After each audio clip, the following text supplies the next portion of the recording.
Hi అండి, welcome to my channel. ఈరోజు ఆవిరికుడుం ఎలా చేయాలో చూద్దాం. ముందుగా నైట్ నానబెట్టుకున్న మినప్పప్పు పొట్టుపప్పు తీసుకోవాలి. ఉదయాన్నే తీసి కడిగేసి శుభ్రంగా రుబ్బేసుకోవాలి. మిక్సీ పట్టేసుకుంటే సరిపోయిద్ది. 2 గ్లాసులు పప్పు వేసాను నేను. ఇలా దాంట్లో కొంచెం బియ్యం కూడా పక్కన నానబెట్టుకోవాలి. 2 గ్లాసుల పప్పుకి 1 టీ గ్లాసు బియ్యం నానేసుకొని ఉదయాన్నే లేసి కడిగేసుకొని మిక్సీ పట్టేసుకోవాలి. ఇదిగోండి ఇలాగా మెత్తగా వస్తుంది పిండి. దాంట్లో కొంచెం సాల్ట్ వేసుకొని కలిపేసుకోవాలి. కలుపుకున్న తర్వాత ఆవిరి కుడుము పాత్ర ఉంటుంది కదండి, ఆ పాత్రలో కొంచెం ఆ ప్లేట్లు కొంచెం తడి చేసేసి ఇలా చక్కగా వేసేసుకోవాలి. ఆ ప్లేట్లో ఒక మనిషికి అయితే 2 ఆవిరి కుడుములు సరిపోతాయండి. ఈ పాత్రలో 2 ప్లేట్లు ఉంటాయి.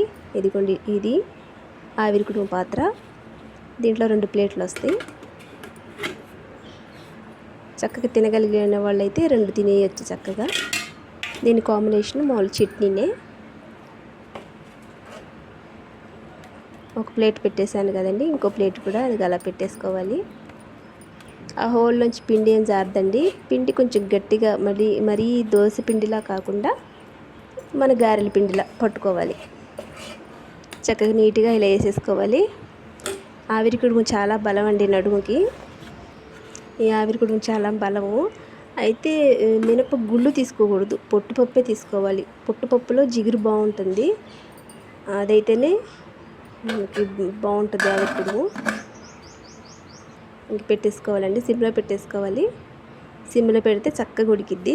అడుగును కొంచెం నీళ్ళు పోసుకోవాలి, మన ఇడ్లీ పెట్టుకున్నట్టే. పొయ్యి మీద పెట్టేశాను. ఇంకా ఇది నైట్ వండుకొని నెయ్యి వేసేసి పక్కన పెట్టేస్తారు, ఉదయం లేసి తింటారు. అది ఇంకా బలం. నెయ్యి వేసుకొని తింటే ఇంకా నడుముకు బలం. నడుము నొప్పి ఉన్న వాళ్ళు ఇది కనుక తింటే 2-3 రోజులు నడుము నొప్పులు తగ్గిపోతాయి. పక్కన చట్నీ చేసుకుంటున్నాను నేను, పల్లీల చట్నీ. ఇప్పుడైనా నెయ్యి వేసుకొని తినేయచ్చు. కారపొడి నెయ్యి వేసుకొని తిన్నా కానీ చాలా బాగుండిద్ది.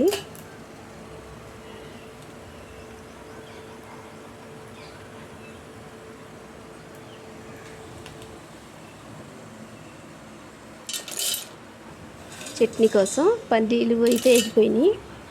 అయితే పుట్నాల పప్పు వేస్తున్నాను. ఇంట్లో చేసుకునేది కాబట్టి మనం శనగ గుళ్ళు ఎక్కువ వేసుకుంటాం, పుట్నాల పప్పు కొంచెం తక్కువ వేసుకుంటాం. గ్యాస్ లేని వాళ్ళు అయితే చక్కగా కొబ్బరి చెప్పు వేసేసుకోవచ్చు.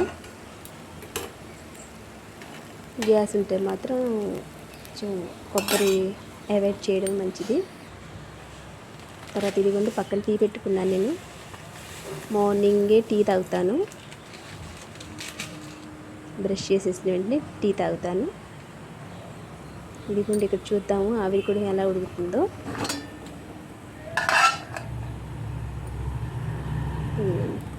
అలా మనం ఏలుతో అదిమి చూసినప్పుడు ఏలికి అంటుకోకూడదు, ఇంకొంచెం ఉడకాలి ఇది. అలా ఏలికి అంటుకుంటే ఇంకా ఉడకలేదని అర్థం. అదిగోండి చక్కగా ఉడికితే మన ఏలికి ఆ పిండి అంటుకోదు. మళ్ళీ మూత పెట్టేసేసి ఒక 5 నిమిషాలు ఉడకబెడితే సరిపోతుంది.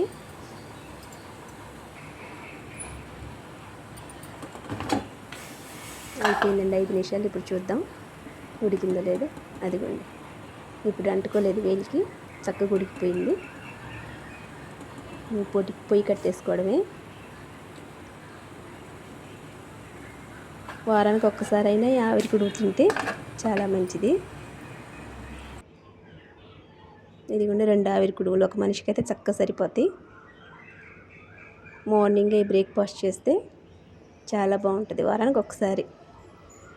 ఇదిగోండి టీ కూడా అయిపోయింది, కప్పులో పోసుకుంటున్నాను తాగడానికి. ఇదేనండి ఇవాళ వీడియో. ఈ వీడియో మీకు నచ్చిందని అనుకుంటున్నాను.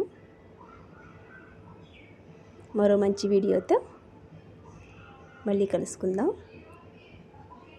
ఇదిగోండి ఆవిరి కూడా మా వారికి అయితే పెట్టేశాను. చట్నీ, తర్వాత మామిడికాయ పచ్చడి పెట్టాం కదండి. అది మామిడికాయ పచ్చడి వీడియో తీయలేకపోయాను నేను. ఓకే అండి, బాయ్.